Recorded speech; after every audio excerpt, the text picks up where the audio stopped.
Now that's funny.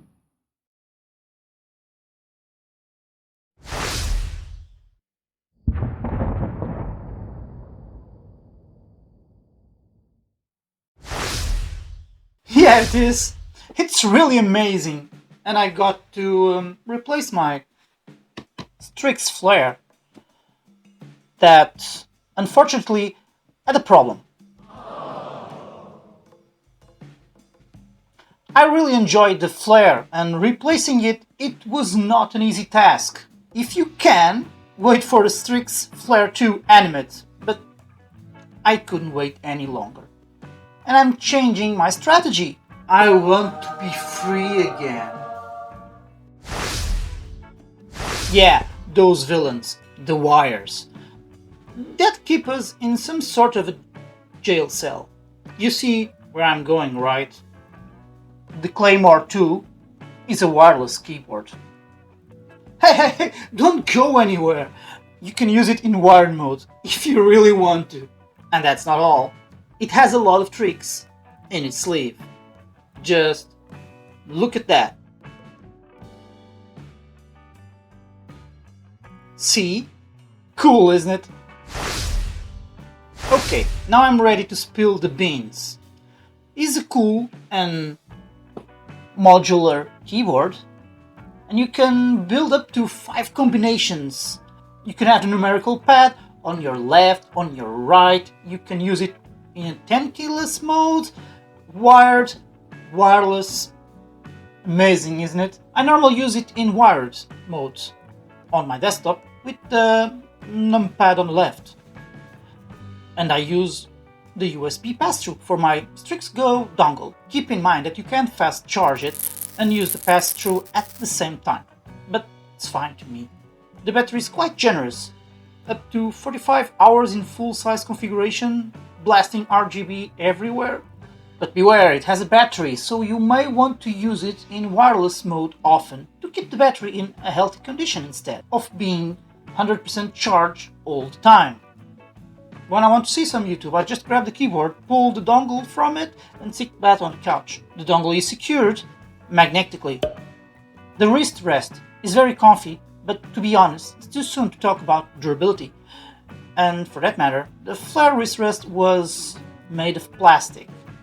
Although less comfy, it was surely more durable. I do like the magnetic part. Sometimes I just push it back a little bit to be more ergonomic. The modular configuration is a bit wobbly, but I wouldn't want to use it in full configuration while in wireless mode, unless it's standing still on your desktop. But you have full liberty to do whatever you want with the Claymore II, more than any other keyboard I've seen. So in a way, this keyboard has no competition. It's without a doubt the leader of its class. The Claymore II, it's so good that made its own class. Finally, I couldn't skip this part. It has the latest RoG RED Optical Switches and PBT caps, making it very durable. But you can't use common standard keycaps that you would end up using in a regular Cherry MX keyboard. Now let's do a write test over here.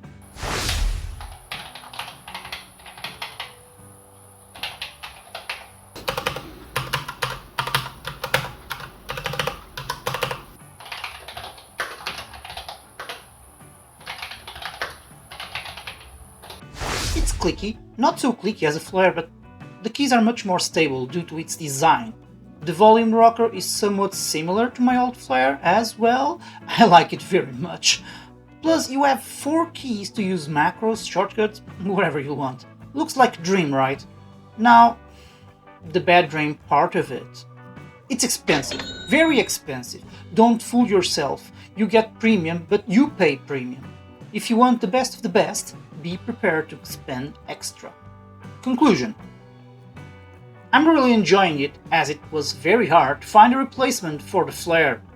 The scope had no USB pass-through, and the Falcon is just too small. The flare was discontinued to make way for the Flare 2 Animate. Now the unpacking. If you waited this long, or if you just skipped the entire video, well, either way, you deserve it.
Okay guys, this was explosive like a claymore. I hope you liked it. As always, subscribe and keep watching the channel. Bring more friends with you. And see you next time.